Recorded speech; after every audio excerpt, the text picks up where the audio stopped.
Good morning, everyone. Welcome to the stream today. Happy New Year.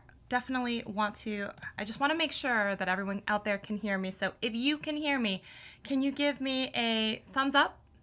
Give me a thumbs up if you can hear me. I'm just going to make sure before we go on too long. Just want to make sure you can hear me. And I want to say good morning to the mods as well. Thank you all so much for being here. Thank you so much, Ike, Andrew, Paul from Paul Peck Drywall. Can you guys hear me? Can you give me a thumbs up? Yes? Maybe? No? Yes? I'm just going to go ahead and continue like you can hear me. So welcome to the TubeBuddy live stream today. My name is Shelly. I have a channel called Shelly Saves the Day. I am so excited to be here with you. Hey, Happy Lux. Happy New Year to each and every one of you. If you guys feel like checking out my channel sometime, I would love it if you did that. You can find it as Shelly Saves the Day. I believe it is linked in the description box as well. And I'm really excited to be here with you today. I'm sharing with you things that I think that we need to leave behind in 2019. If you're thinking of starting a YouTube channel, these are things I might suggest maybe we stop doing. I can hear, yes, excellent, yay, okay, cool, because I was just continuing anyway. All right, so I am going to switch over here 1 second to my slides. Here we go. And let me just make sure. Yes, can you guys see the slides? I'm just making sure and confirming on screen you can see all the slides. It looks like it. I gotta say the new Creator Studio live streaming thing is a lot different. All right, so let's go ahead and get started. So these are some things, and I'm just gonna preface this. I know for some reason I can be a little controversial, so if any of these hurt your feelings in advance, I am sorry. But you know, they're just opinions. So take from that what you will. Let's go ahead and get started. Okay, here we go. And these are in no particular order, not in order of importance. They are just slides. All right, so 1, stop waiting. So first of all, if you are someone who has said that this is the year that you're going to start your YouTube channel, I want to see like a little hand raise emoji or maybe a smiley face. And if you made some other New Year's resolution, type out what your New Year's resolution is if you are brave enough to do so. I would love to see that. And just so you know, because I'm trying to make eye contact with the webcam and all of you out there, I don't always read all of the messages because also it scrolls so fast, but I always come back and read every single one of them. So just keep that in mind. All right, so number 1, stop waiting. So stop waiting for saying that if I have this piece of equipment, or, you know, once I lose 10 pounds, or once I get this computer, or once I insert whatever, right? There's never a perfect time to get started on YouTube. There just isn't. And no matter what you're doing, there's always going to be some new piece of equipment that you want, or some new thing and trick editing thing that you want to learn. That should never be what stops you from actually starting to make videos, okay? So if you're using some sort of wait until I get something, stop waiting. I don't know what you're waiting for. Don't wait anymore, okay? All right, so the next one is stop thinking you have to learn absolutely everything before you get started. So if you think about this, we all think, oh, I have to learn about SEO and I have to look about, you know, tags and titles and thumbnails, and I have to learn video editing and all of that stuff. Is that skipping for you guys? I'm gonna try. Sorry if it is.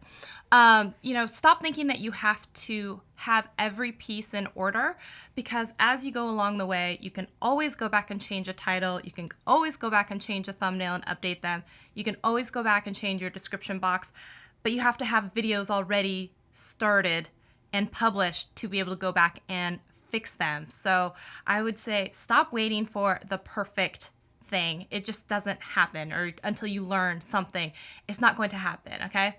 So start a YouTube channel something that you'll do next week, next month, next year. Sometimes you got to take that messy action and you just got to do it, okay? So the next stops are stop negativity. So much of what's going on is actually about our own limiting beliefs that we have in our head. And if you think about it, it's like, I'm not good enough, I'm not smart enough, I'm not pretty enough, I don't have enough knowledge to be an expert, who am I to be talking about this stuff, and all of that stuff, that's just noise in your head, and a lot of it we're creating for ourselves, and it's not true. And you just have to try to learn to block some of that out and be like, I don't have to say that I'm the expert to still be able to share my story, and there is no other you out there. So if you think about, you've gone through a certain set of life circumstances, you've been alive for how long, you have an entire unique story that is yours, and it's not up to you to say that that's not good enough to be on the internet to share your story. You know what I mean? Like, you really have to get out of your own head that way and just be like, no, I can totally do this and talk about whatever you want. Stop thinking that the algorithm hates new channels, is trying to keep you down. It's this victim mentality that is very toxic to your own mental health when it comes to all of that, because it's not true, okay? Did I see that Evan Carmichael's in the house? Evan, I hope you're having a very happy new year. I love and appreciate you, man. Thank you. Okay. Stop believing that YouTube success is this finite resource and we all have to fight over it. So you're not going to see Brian G. Johnson and Roberto Blake, and Nick Nimmin all battling it out because they're all in the YouTube help space. That's just not a thing. There's more camaraderie than you think there is. So you don't have to look at all these other people and think they're your competition, when really they can be your friends and you can collaborate with them and it can be awesome. And it's just not worth it to think there's one success pie in the whole world and everyone is fighting for a slice. There's lots of pie. There's pie for people in gaming and pie for people in computer programming. There's just a lot of it, and you have to stop thinking that there's only so much success to go around. And if you think about it, we're not even all online yet. There are still, parts of the world and country that are still coming onto YouTube. We're looking for an audience, and so you don't have to worry about there only being one success pie. That's just not the way that it works, okay? All right, so we're gonna say, stop copy pasting. I don't know what it is, but everyone who gets started on YouTube, a lot of the time, you have these role models, and that's awesome, but then it goes too far, and then all of a sudden it's like, I can't distinguish between you and the person who I know that you're copying. Like, you're the only unique you. Like I said, you're the only person with these set of unique circumstances. Be yourself. You don't have to be the exact same as Philip DeFranco. You don't have to present the same way as Nick Nimmin. That's just not the way that it is and the way that it works. And if you want to be yourself and your true authentic self, then you find a true authentic audience. But if you spend all of your time trying to be like someone else, you're going to become really disappointed later, because you're going to feel trapped. You're going to feel just not yourself, not happy, not fulfilled. And your audience is going to see right through that and know that you aren't being yourself either, And I think I just saw Andrew drop a link to the Discord community.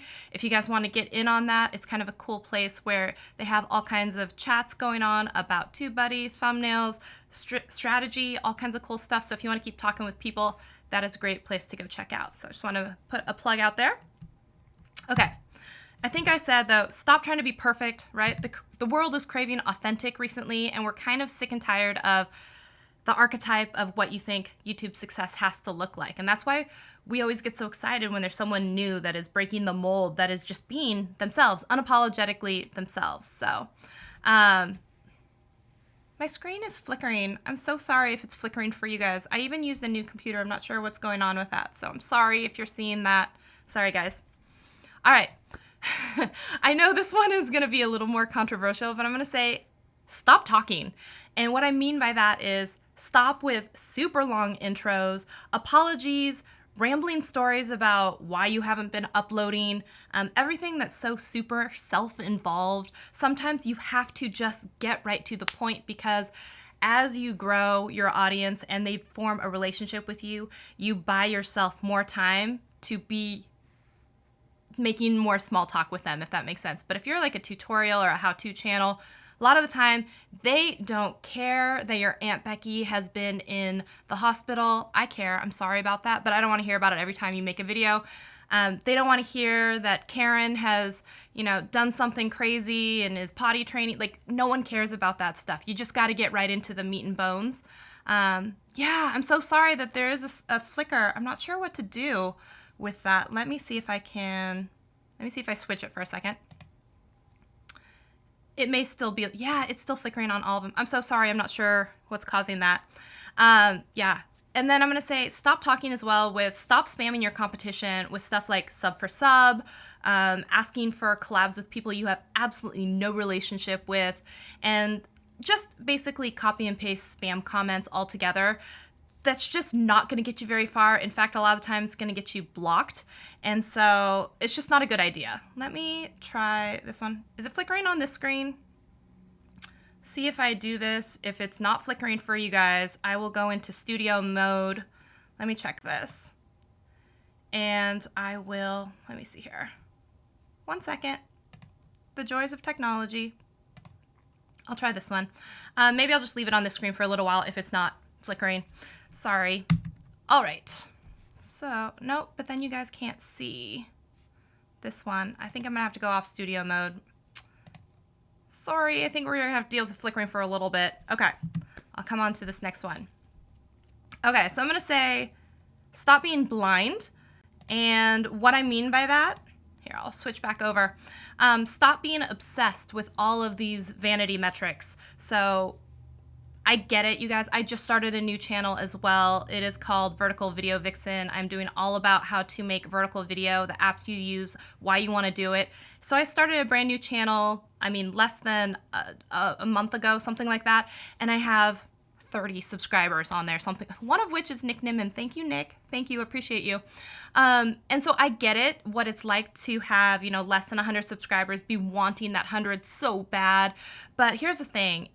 Subscribers only unlock a certain amount of features, and then after that, it's not about your subscribers. It's great that they turn on the bell or they, you know, want to subscribe to you, but if you go look at your analytics most of the time, you know, you got 10-15% of your video views are coming from subscribers. It's not always a lot.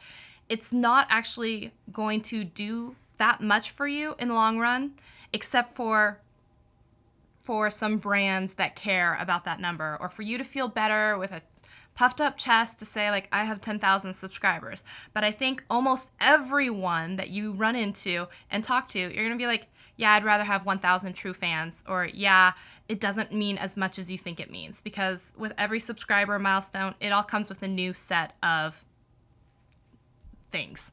Okay. Okay, and I know that that one's going to be more like controversial before, like I said, like stop talking. I don't mean to be rude, so I think if you guys know me, that you would know I tend to, I'm very sorry. I apologize, like I said, again, in advance, if you're taking it the wrong way. That's not what I mean. But, okay, very sorry about that. I'm going to come back to studio mode. I'm going to go back to the next slide, okay? We're going to say, stop being lazy. This is another one that's going to get me in trouble when I say this, because this is 2 slides, okay? So stop being lazy. I'm going to say, let me, 1 second here, let me switch. I'm so sorry about the flickering screen. Here we go. So what I mean by that is,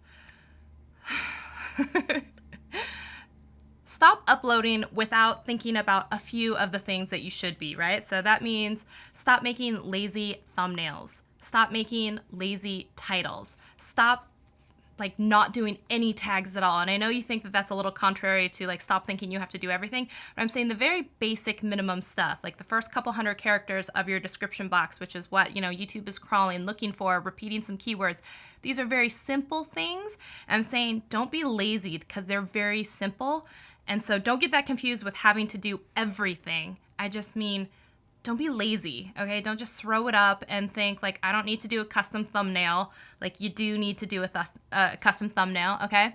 And when it comes to content distribution, I'm saying don't be lazy as well when it comes to, don't just throw a link someplace, actually upload your thumbnail natively somewhere, put the link underneath, maybe write a short blurb as to who would be interested in this video, why they might be interested in this video. Those are like just little things that you do that differentiate yourself from your competition, but it's good practice. So stop being lazy when it comes to your uploads, okay? So I'm gonna come back here to this one. Okay, we're gonna switch here. We're gonna come to the next one. I'm only doing this so I can see the slide, because otherwise I can't see the slides. Okay, so I'm gonna say stop scrolling. And what that means is shiny object syndrome, okay? Let me go back to this. I gotta see the slide. I have my own bullet notes on here. Okay, stop squirreling. So that means you get distracted by everything that comes down the pike, and that's, you have to do email lists, and you have to create an e-course, and you have to have an awesome website, and you have to do this particular style of editing. And so it's really easy to get overwhelmed very, very quickly. And sometimes you kind of have to be like with blinders on and be like, I am going to focus on making awesome content. I'm going to make sure that I'm not doing a lazy upload. And then you just focus on that until you get in the groove. And then you start to pick in pieces as you go, as you feel more comfortable. Then you pick a new shiny object and you bring that into the fold. And what happens is we get so excited by all these things that you get paralyzed with one, you don't know what to do. And then what you end up doing is 10 things half-assedly. I don't know how else to say it. You just do them all very, very poorly instead of doing one really well, mastering it, and then keeping going. Does that make sense? If that makes sense to you, will you guys give me a thumbs up on that? Because I couldn't think of a better thing than like stop squirreling. You know, the dog when they're like squirrel and they just get distracted. That's what I mean. And I'm saying stop doing or start doing more of what you actually find is working on your channel. Start doing more of what you feel comfortable with, and stop being distracted by every single shiny object, new thing that's out there. Because absolutely, course creation can be great for some people when you're ready. And, click funnels and email marketing and all that stuff can be great when you're ready. It doesn't mean you have to start off the bat doing it. Like, you just don't. Okay, so we're going to come back. I'm going to keep saying that. I'm sorry for the screen flickering. Sorry, that's the wrong one. Chat and slideshow. Here we go. Next one. Stop wishing. Wishing is not a strategic plan. It's just not, okay? So stop wishing that you had this viral video. Here's the thing, is a viral video, before you're even monetized, what good is that? It's not going to do you any good. A viral video on a channel that only has one video, sorry, let me go back. It's also not going to do that much for you. Let me make sure that I'm switching to the chat mode one. Sorry guys, I'll get it. Stop asking people for shout outs.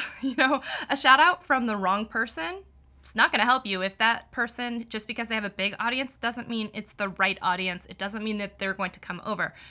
Very rarely do shout-outs work that well. The only case I can really think of sometimes is when you see someone who's in a very similar field, like Casey Neistat and Sarah Dietschy. But Sarah Dietschy had been making videos for years. She already had a ton of videos. She's very talented. And when she made that How to Vlog Like Casey Neistat video, it would make sense that a lot of the people who like Casey's stuff would like her stuff if it's in a similar style. But a lot of the other times, if you want a shout out from someone huge, like in makeup, but you're a car mechanic channel, it's probably not going to do much for you.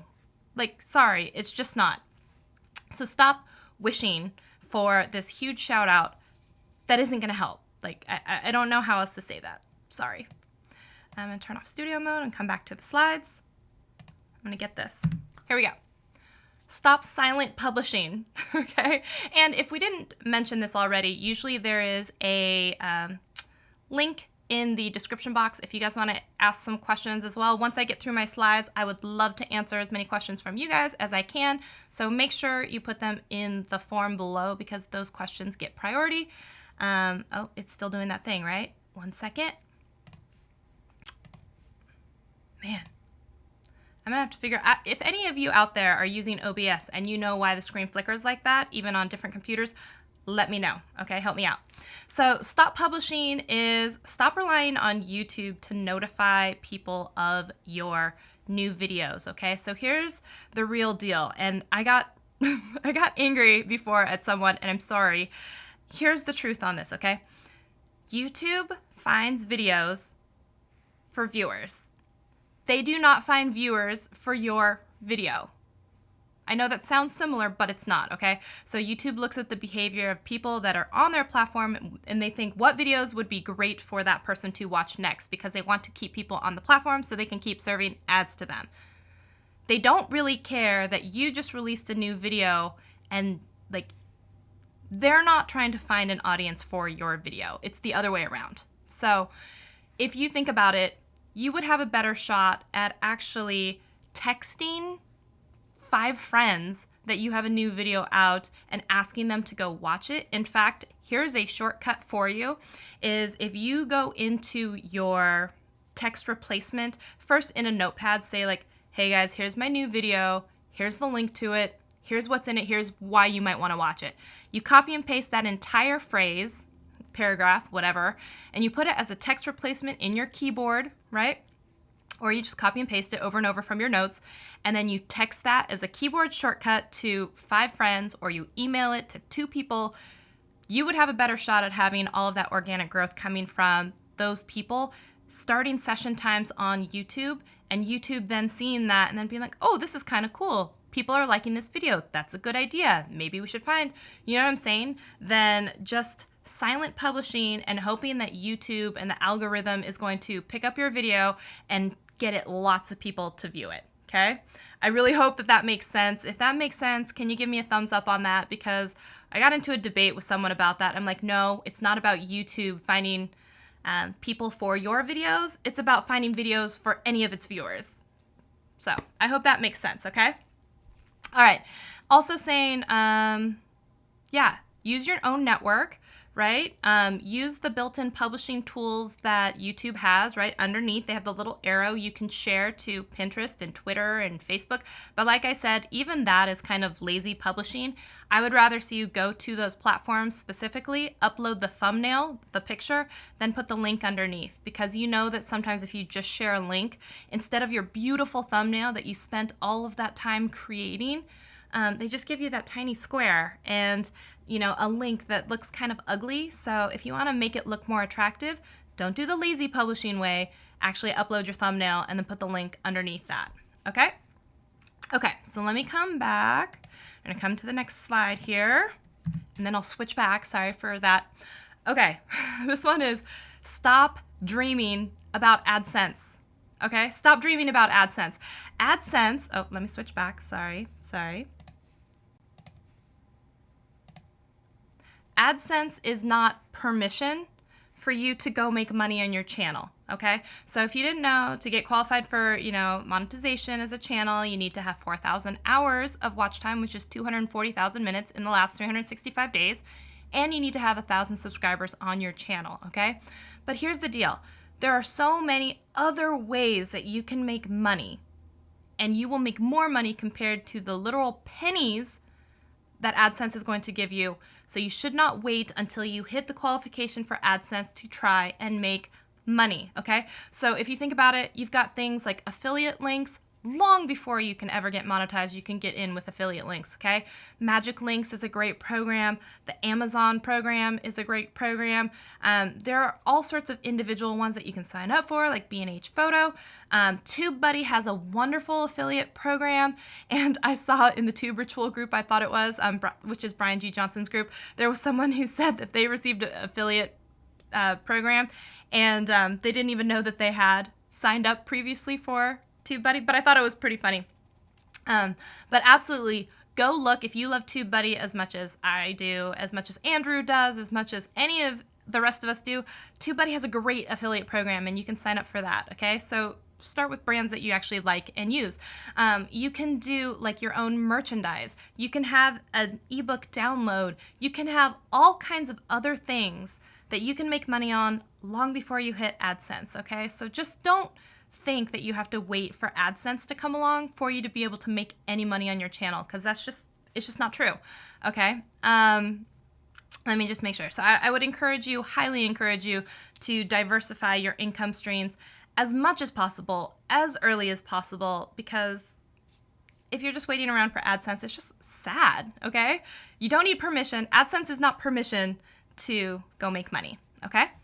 Okay, come out of studio mode. Go back to my slides, go forward one slide, okay?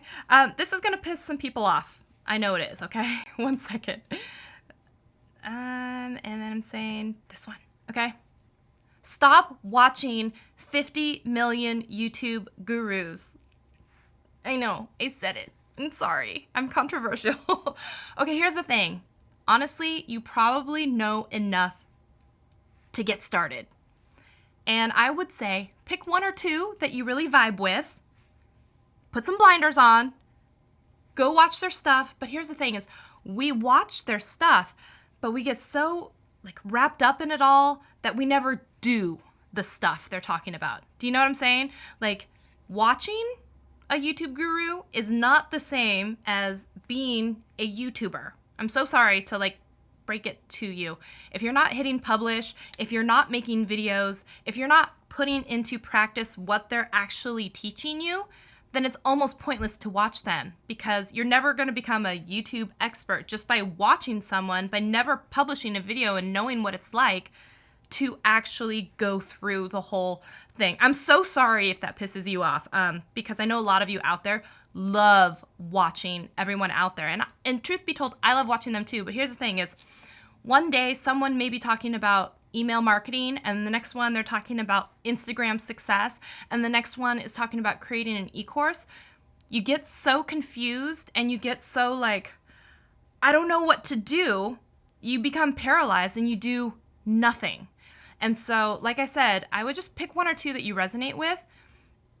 And actually, you have to execute. So stop watching all of the stuff, you know? So you learn the most by doing. So you have to stop watching, and you have to start doing. And the problem is it's really easy for us to fall into a trap of just watching video after video after video from all of these gurus, but not doing anything. You know what I'm saying?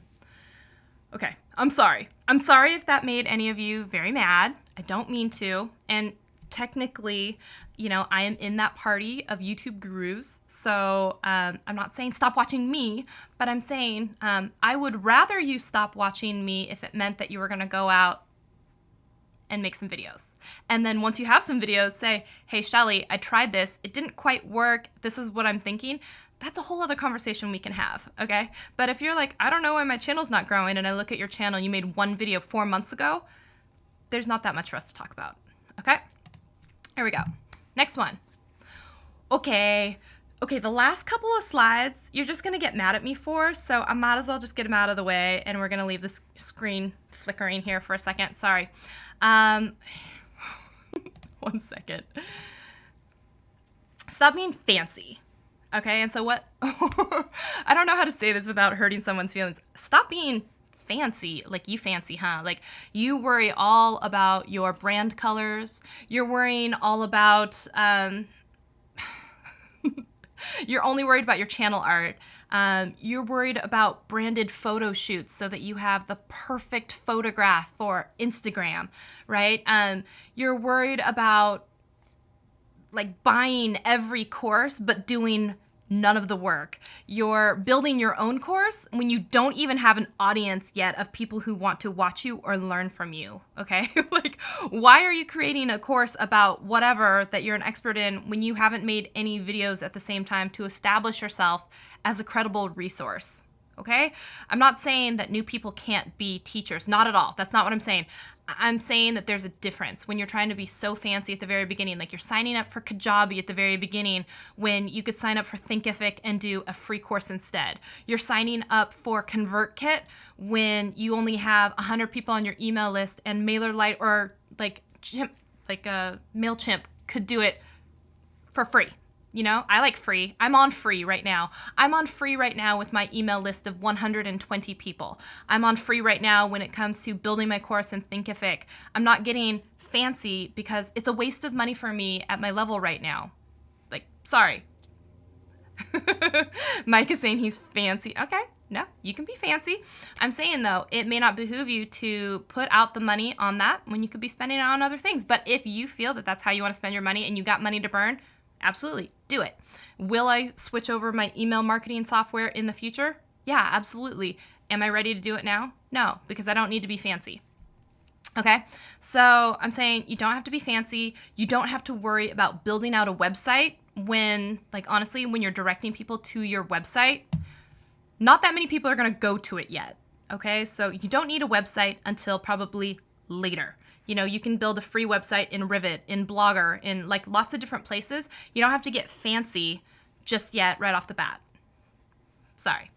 And it's just distracting you from doing actually what you need to do, which is making YouTube videos if that's your goal, right? I'm gonna come back. I'm gonna do my slides. I'm gonna move forward one. Okay, this goes hand in hand, like I said. So I'm saying stop being fancy and stop wasting money, right? So buying advertising when you have nothing to sell. So I see it all the time. Like, do you guys think I should buy ads to get more traffic to my video? And like, why? Like, what is that going to do for you? What is that money in return going to do? You'll see that when you try to place ads, which I did in the very, very beginning, so you can learn from my mistakes or not, whatever. You get more traffic, sure, but you also get a higher ratio of dislikes. You don't get as many people that are going to subscribe to you because they didn't find you naturally and organically. And if you're not selling something to make money back, even if it's a $5 digital download on something, if you're not selling something to make the money back, what are you buying? You're basically buying subscribers, maybe, or some views. And it's not worth it, okay? Stop buying that. That's not the right kind of attention for you to purchase. Stop wasting money if you're trying to buy followers or buy comments, because it's fake. And it's not. First, it's against terms of service, no matter what platform you're on, right? Subscribers through artificial means, minutes through artificial means, all of that stuff. You'll see it in the terms of service. Instagram has it. Facebook has it. YouTube has the same type of rules. Like, don't do this because you're putting your own channel at jeopardy. Technically, sub for sub is also against terms of service. And it's not worth losing your channel to try and get that short-term success in the very beginning. It's just not worth it. Don't do it, okay? Not paying. I know I said this before when I'm like, don't get distracted by shiny objects and stop watching all the gurus. And I'm going to say there is some exception to that. I'm going to say not investing in mentorship when you're ready. Mentorship is like a great way for you to take the shortcut between what you're currently doing and where you want to get. If you can have someone's undivided attention, I know Brian G. Johnson is going to offer, they have courses. Nick Nimmin also offers stuff. I have one-on-one coaching. There are lots of people out there that you can purchase mentorship from. And I think that would be a lot better choice of ways to spend money for some people sometimes than other ways that they're spending money, okay? So understand sometimes that you do want to spend money, but make sure it's on the right things at the right time when you're ready. Hiring a team when you don't need them, so hiring virtual assistants, hiring editors, I think it's good for you to learn editing at the beginning, and then when you're overwhelmed because you have more to film than you can edit, then you hire someone, not just at the beginning because you think you're fancy, right? You don't need to waste that money or spend that money at the beginning. You should learn those things so you know the right kinds of questions to ask when you're going to hire an editor, to ask when you're going to hire a virtual assistant. If you don't know what you're asking them to do in the scope of work, how can you possibly give them timelines for what you want and how to get it back? And I saw someone post recently about how no one can edit videos like they do. And I'm like, well, if you don't give a very strict guideline around what you want it to look like and outline, like if you don't give them all the assets, of course no one's going to edit like you do. It's just never going to work out the same. You're going to get frustrated because you're spending all this time fixing and correcting because you weren't clear in the beginning, because you don't know also what you want because you didn't go through it long enough, okay? So I think that is my last one. Let me just make sure. Let me come out of studio mode and go back to my slides. And yes, back to Happy New Year. Okay, sweet. So we're going to come back to this one in the chat window. Sorry, I'm just going to be honest, I've missed like everything in chat right now. But like I said, I'll come back and read absolutely everything later. Let me come back and refresh. Sorry, Andrew, if you can see it, I'm not able to get into the Google form. Hang with us, guys. I want to get into this Google form so that I can actually answer any of your questions. Let me see what I'm missing. 1 second while I deal with my technical difficulties. And I even have it bookmarked, but it says resource is not available. So I'm not sure if there's something that I'm doing wrong. Let's see here.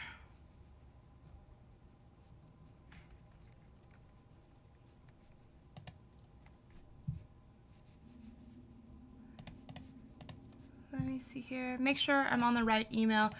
Oh, I think I have this problem like every time, and I even bookmarked it just because. Let me see here. Google form. So sorry, you guys, because I know I said in the very beginning I want you guys to put the questions in the form. Oh, will you do something for me while we're waiting, while I'm trying to figure this out? Will you guys put your guys' New Year's resolutions in the chat? And if you liked any of the slides, will you give the stream a thumbs up? I would appreciate that.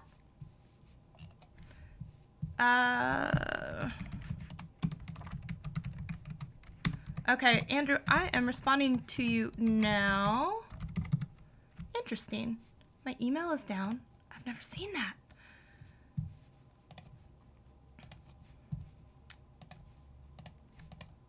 That's a bummer. Okay. I think Andrew and I are working this out in the DMs right here, and I'm also going to check and see. Everybody has issues with YouTube live streams. Oh, man, you guys. So I am doing it through OBS, and the last time I tried to do this, I don't know if any of you, like I said, are OBS experts. I was using the Blackmagic Ultra Studio mini recorder along with my Panasonic G7 because it has the clean HDMI out. So that's what I usually use instead of, I'm using a webcam right now because it works and this doesn't. I use this with the Panasonic, and before OBS wouldn't even launch, and I think it was due to an update with the Mac software. But then no matter what I do, I cannot get OBS to recognize the Panasonic through the Blackmagic box. It just won't work. So yeah, here we go. I think I'm in. Thank you, Andrew. I'm so sorry. It says 0 responses though. Is that right?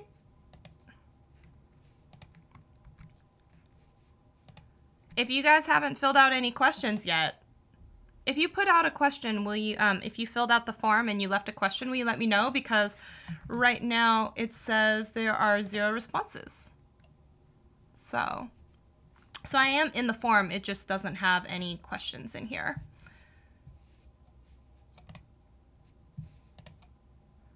You use Elgato? Yeah, you know what? Honestly, I was thinking about picking that up too, but I just, it's another $150, and I was just trying to figure out how to make this work, but I think I'm gonna have to do it.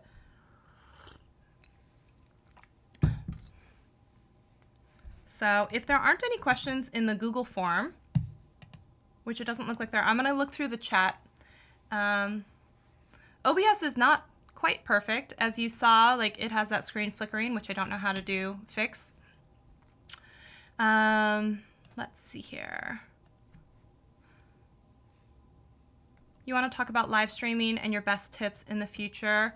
I would say 1, do the live stream in private, and then that way you can practice. Always practice. So even last week, even on Wednesday, when I thought the live stream was going to be on Tuesday night, I was practicing because you never know. You want to make sure that, you know, your setup is correct, your microphone inputs are all correct, your scenes are correct, that you're not missing any graphics, that you're able to switch. So I would always practice as a private live stream, and then you can watch it back also, and then you can see, is my audio lagging? Is the picture doing something funny? You know, what is happening with my live stream? And then another thing is, I would, if you are scared to live stream and no one is going to be on it with you, you can do a couple things. 1, make an announcement several days before you're going to live stream and let people know so that they are prepped to be there with you.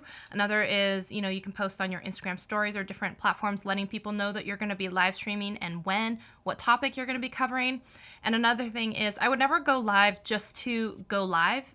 I would always have some sort of agenda or something mapped out. So if you do show up on a live stream and there's absolutely no one there, you still have an agenda for the type of stuff you want to cover anyway. Because it's 1, it's always good practice, but 2, like you want to actually have something that you want to talk about so that it's not just dead crickets. Because once the camera comes on and it's live, there's something strange that comes over so many of us where we just become like deer in headlights and we're just like frozen.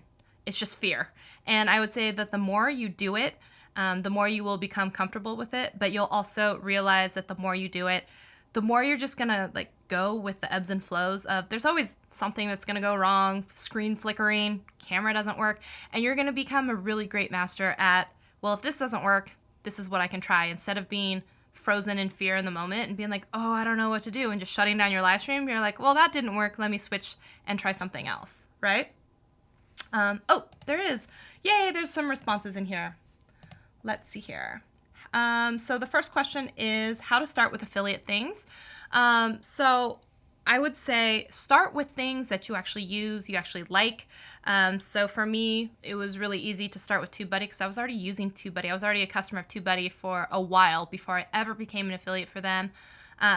You know, something like Amazon is a really great way because if you're using things in your videos, such as you're cooking and you're talking about a specific pot and pan, if you're talking about, you know, a certain type of piece of makeup, if you think about that, then you're like, oh, well, then I would look to see if the places that I'm shopping have affiliate programs. So Sephora may not have a specific affiliate program by themselves, but they are in a network of lots of different companies such as Magic Links or Reward Style or some other types of things.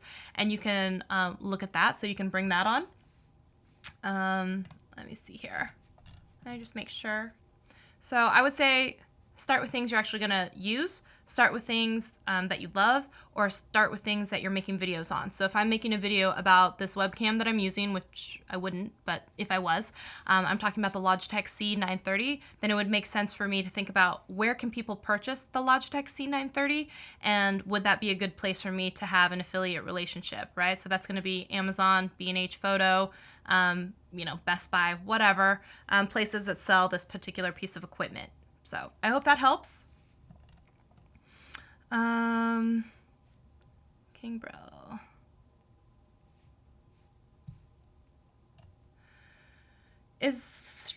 Okay, so the next one was live streams. Okay. And then King Brill has one in the comments and it says, is there any way you can give advice for YouTubers wanting to go from 40 to or 50K to 100 or 1 million? Seems as though all the advice is solely for beginners. I wouldn't say solely for beginners, but there are a lot more beginners than there are probably the rest of the people who are looking to level up. I would say when it comes to things like leveling up, looking at your analytics, when you start seeing what kind of videos are performing well, what is your average view duration. When I say stop being blind about the things that actually matter, I'm saying like when you start to look at those things, your analytics tell a story about your channel. So they're going to say like what kinds of things are most popular, what are people really resonating with? You make more of that. A lot of the time when it comes to 40 or 50, it's either going to be consistency or quality. So if you are consistent with, you know, 2 to 3 videos a week and you're not going from 40 to 50, that to 100, then that could be more telling because maybe the quality of the videos isn't quite up to snuff with what you need to be doing. And I think here's the thing is even though there's a lot of advice for, let's say, beginners or people starting out, a lot of that stuff, that back to basic stuff, is what the bigger channels stop doing after a while. They get lazy after a while. They don't think about, do I have an email list that I can distribute and put this out with? Can I put a thumbnail up and actually put the link to the stuff? Am I making the most from affiliate sales that I can? And then you have to think, what is the purpose and point of reaching the 100,000? Is it to, like, what is the real goal with that? Because it's one goal just to have more subscribers, but what does the more subscribers do for you? And if you start working with a coach or a consultant or something like that, those are the questions they're going to ask. We're like, yeah, it's great to get to 100.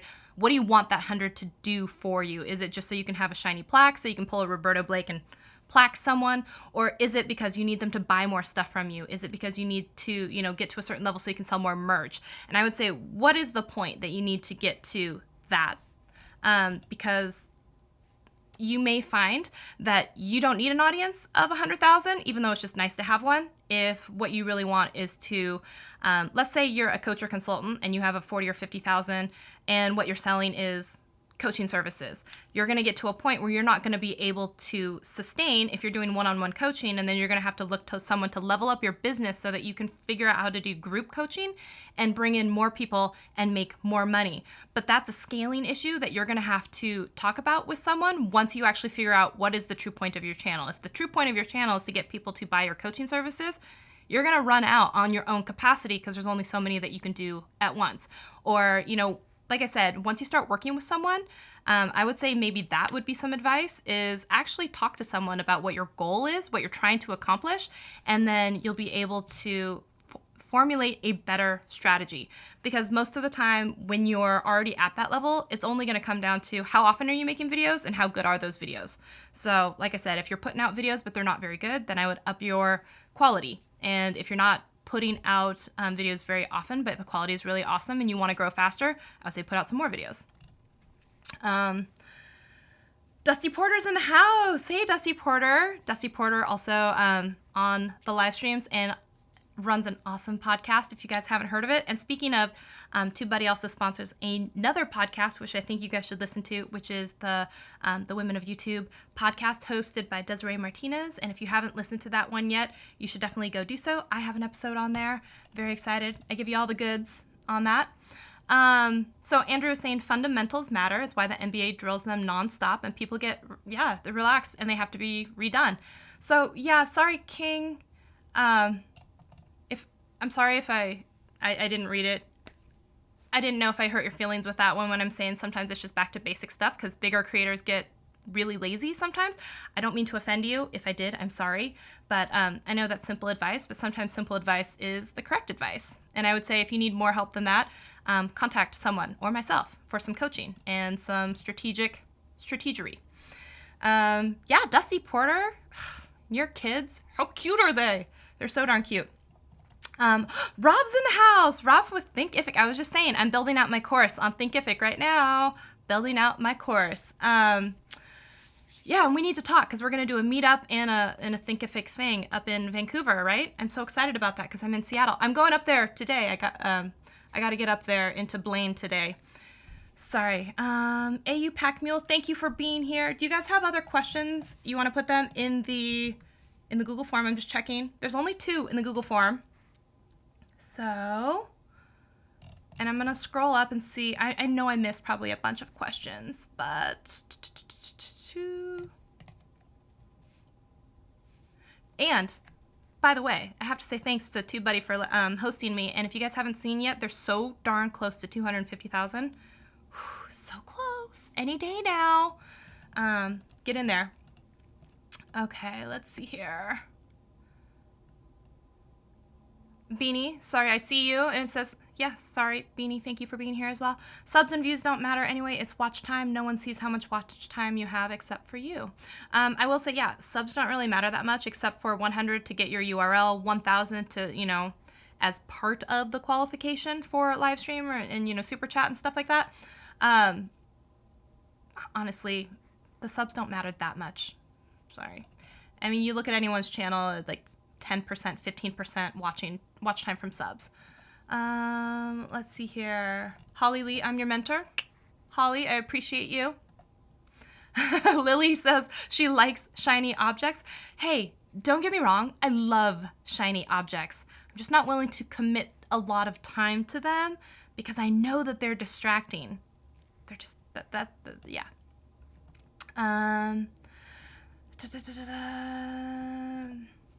My friend didn't need TubeBuddy or mentorship. He's at 78K and he's doing well. Good for him. Awesome. Ask him. But if he wants to go from 78 to 100, maybe he wants to talk to someone. He's probably watching someone. You love editing, but I would love to hire an editor. I think that's fine if you already know what you love and what you're good at. And here's the thing is I'm not saying don't ever hire an editor. I'm saying that 1, you should probably learn to edit because what happens if you can't find the right editor right away? You still need to be able to put out videos. Okay. 2, you want to be able to learn how to edit because if you don't have an editor and you need to do it yourself, right? But if you are ready to hire an editor, how are you supposed to know if they're doing a good job or not? If they're like charging you for 7 hours, but you know for a fact that edit should only take about 2 hours, you're not going to know that unless you learn how to edit, and you should always be, I'm going to say you're always going to be learning and leveling up. So here's another stop. Never stop learning. You will always be learning. But like I said, it's just too much information sometimes to pick up. And if you pick up too much, you're just going to get all wrung out and it's all going to go away anyway. So you might as well just be left. You're going to be left with the core knowledge of what you have, but you're going to pick up more as you go. Oh, sorry if you hear that. That was my puppy. Let me see here. Let me see here. Make sure you're on. Okay, no. Editing is fun if you're using decent tools like Adobe Premiere. Yeah, Adobe Premiere is great. If you like Premiere, I use Final Cut Pro. I happen to love keyboard shortcuts are my jam. Let's see here. One of your intentions in 2020 is to reduce friction in video production as much as possible. Awesome. I think that's great. And I think there are definitely shortcuts that one can take. You know, one of the things that I've learned when I'm editing is if I'm recording in chunks, first of all, I also want to make sure that I only go until I have a take that I like, and then I move on to the next. And then when I go into editing, I will always use that last one and then cut out everything before then. And that's one thing that's definitely helped.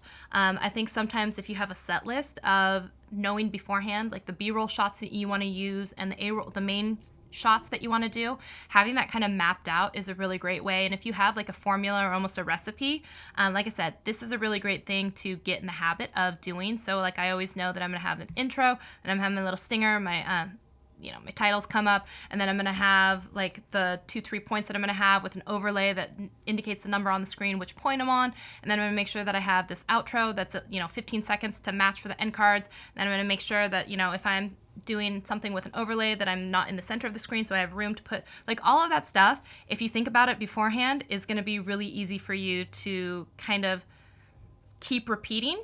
And then another thing, a really great strategy, is making sure that you have those circular reference and spider webs, so that when you're talking about